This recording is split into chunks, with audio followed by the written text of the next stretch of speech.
মনে রাখবেন একটা হাদিস, সারা জীবন মনে রাখবেন। বান্দা আল্লাহর সম্পর্কে যেমন ধারণা করে আল্লাহ বান্দার সাথে তেমন। আমার কথা কি বুঝতে পারছেন? বান্দা আল্লাহর সম্পর্কে ঠিক যেমন ধারণা করবে আল্লাহ বান্দার প্রতি হুবাহু তেমন থাকবে। দেখবেন, এক্সাম্পল দেখাবো। উমর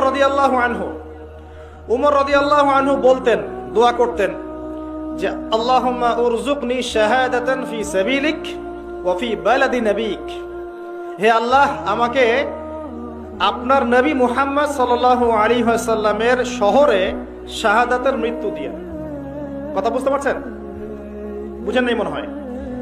হে আল্লাহ, আপনি আমাকে আপনার নবী মুহাম্মদ সাল্লাল্লাহু আলাইহি ওয়াসাল্লামের শহরে মদিনায় আমাকে শাহাদাতের মৃত্যু দিয়েন। মদিনায় শাহাদাতের মৃত্যু পাওয়ার কোনো চান্স আছে? কারণ মদিনা তো ইসলামিক রাষ্ট্র, এখানে ইসলামিক হুকুমত তখন কায়েম ছিল, সবাই মুসলিম, বেশিরভাগই, কিছু কিছু অমুসলিম